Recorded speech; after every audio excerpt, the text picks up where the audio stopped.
fellow Movie Crusaders, welcome to our latest episode. My name's Sean Waskrug, and today we're reviewing one of my more anticipated horror films of the year, Evil Dead Rise. Now for me, I've always been a huge fan of the Evil Dead franchise, loved Army of Darkness, loved Ash vs. the Evil Dead.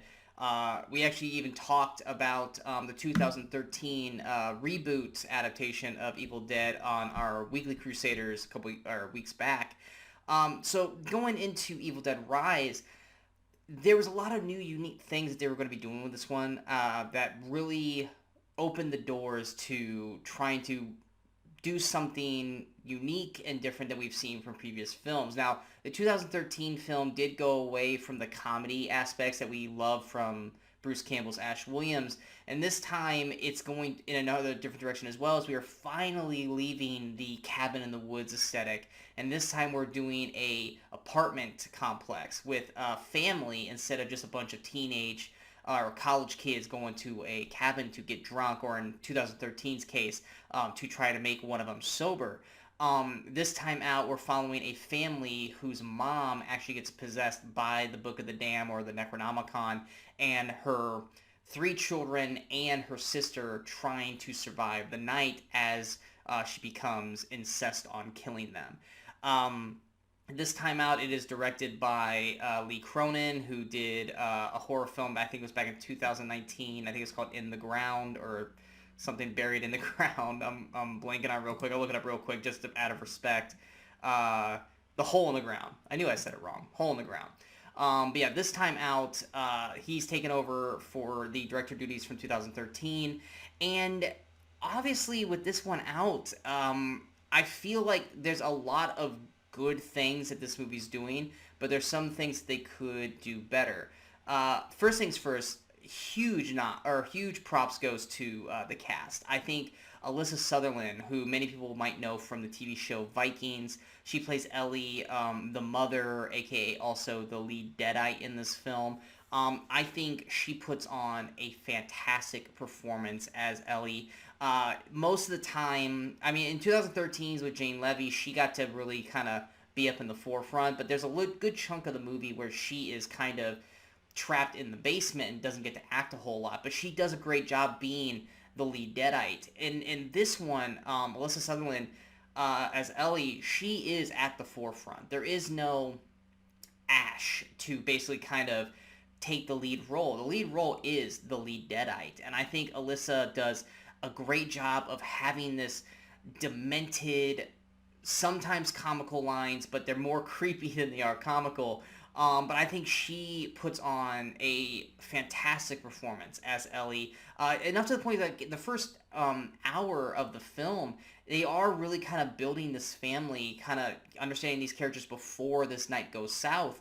And I think Ellie actually does, or at least Alyssa as Ellie, does a really good job of building up her character to the point that you care about the characters, or at least Ellie, before she turns.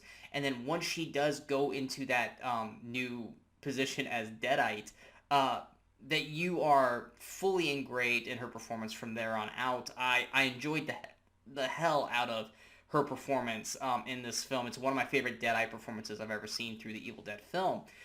Lily Sullivan, who plays Beth, Ellie's sister, she's the Ash of the film. She's the heroine. They do give her a subplot in the beginning of the film that is supposed to like drive her through the movie. It's hit upon, but it's not hit upon hard enough for it to really carry that weight outside of, it's her family, it's her sister, and she's trying to protect her nieces and nephews. I do think the subplot they give her in the beginning of the film could have been hit a little bit stronger throughout the film to make that matter more than just feel like a reasoning to get her to go visit the family. The 3 children, you've got Gabrielle Eccles, who plays Bridget. You've got Morgan Davies, who plays Danny. You've got Nell Fisher, who plays Cassie. I do think Gabrielle and Morgan do solid performances as Bridget and Danny. I think when they need to act scared, they do well. When they do some certain things later in the film, I think they work really well. It's Nels Fisher's Cassie, to me, that kind of rubs me the wrong way. And it's not necessarily, I blame the actress. She's a young actress, she's going to take director decisions. But it's a trope that I've really kind of gotten annoyed with in horror films lately, is where you take the youngest kid and you have them like change their dialect to sound extra kiddie. And they do that with the Cassie character, where she's like, it's hard to kind of explain it, but like she'll like say like brother, but she'll say like brother, or like have like that kind of thing to make him sound like extra kitty or extra cutesy kitty. But then she only does it like a handful of times, and then the rest of the film she talks normal, which makes it feel like a cheap horror trope. If that was her natural speaking voice and that's how she talked throughout the whole film, that's one thing. But when you can tell that she only speaks like that on certain lines, but then the rest of the film she talks normal, it's a cheap ploy to try to make you feel sorrier for the child than it being natural speaking. And that really kind of rubbed me the wrong way. And it's one of those things that if you hear it, you'll notice it, but if you don't hear it, you're not going to know anything I'm talking about. But I think the performances overall for everyone in the family are incredibly solid. The rest of the apartment residents, they're not that strong, but they're not in it long enough for you to really worry about their performances. There is a prologue at the beginning of the film, basically to try to start things off in a scary notion, because it's going to be about a good hour before we really get into the events of the main film. That prologue is incredibly unnecessary, and to the point that it really doesn't matter to the main plot of the film, and it gets tacked on at the end of the movie as well. You could have completely removed that subplot, or at least that prologue and epilogue of the movie. You could have had that be like a post-credit scene or a mid-credit, post-credit scene, and I think I would have been okay with that. But forcing that into the film just didn't gel or flow well for me, because especially with the way it ends, it leaves the story kind of feel a little unfinished to a point, whereas if they didn't have that in there at all, I think it would have been a very tight-knit story throughout. Now, in terms of the gore and what everyone really wants to see when it comes to Evil Dead Rise, they do a fantastic job. The brutality, the cringiness of the gore, the blood, the just the overall brutality of what Evil Dead, which 2013's Evil Dead did fantastically. This movie, because it's in that tight quarters of an apartment, and basically a floor of the apartment, they find different and unique ways to do it, and it all looks great, and it's incredibly well done. A nitpick that I do have about that in the same respect is that it seems like, especially when it comes to the family members, either apparently they don't sell pain really well. There are certain scenes in this movie with Beth, Bridget, and Danny where they do get injured by a deadite, and they don't scream in pain. And those are very brutal injuries that they get at this one point, and they aren't selling the fact that they're in pain. There's one part where someone gets stabbed, and brutally stabbed, and they don't even like scream out in pain that they're hurt. It's more like a shock that they're just like kind of thing. And I'm like, I'm sorry, no, you'd be screaming bloody murder if that happened. You wouldn't just be quiet at that moment, but yet they get puked on and they're screaming like they're being melted by acid. So it was a little off because they weren't acting in a way that equaled what we were seeing on screen. It only happens a handful of times, but it was enough to be noticed.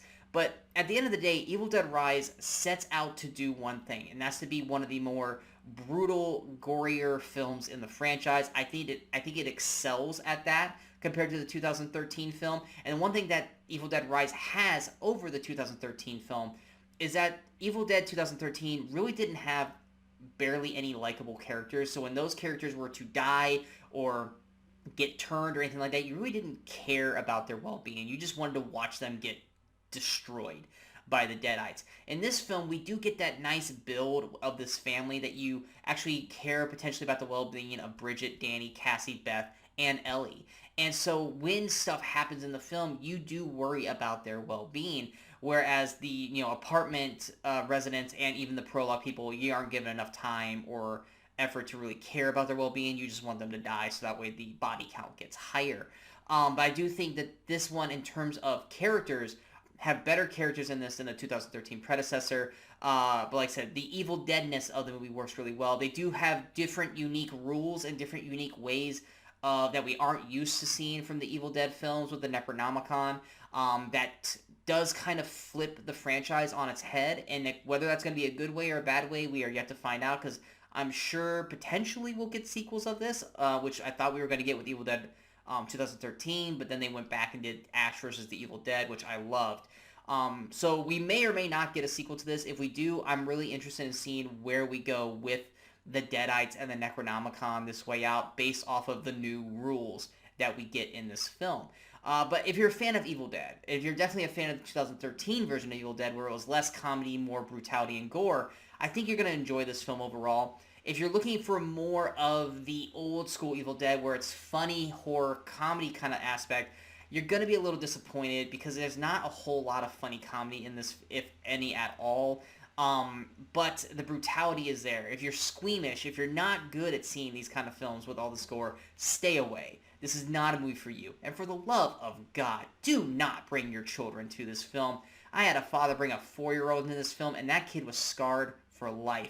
Don't be a douchebag parent. Keep your kids out of this theater and keep your kids away from this movie until they're old enough to understand what's going on. But for me, I'm going to give Evil Dead Rise an 81%. I think it's a solid part of to the Evil Dead franchise. It's one of the better ones in my opinion, but it's definitely not at the top of the list. I hope you guys enjoyed this review. If you guys did, go ahead and hit that like, share, and subscribe button to the channel so you guys stay up to date with all the latest videos pop up on the Movie Crusaders. And of course, you can follow us on all the social media outlets you see below. Coming up next, we have a review for Apple TV's Ghosted, as well as Hulu's Broken Lizard's Quasi. We also have this week's episode of the Weekly Crusaders coming out this weekend, as well as this week's episode of Cinemasochism. So we got plenty of videos coming up. And until next time, in case I don't see you, go watch some movies, go have some fun.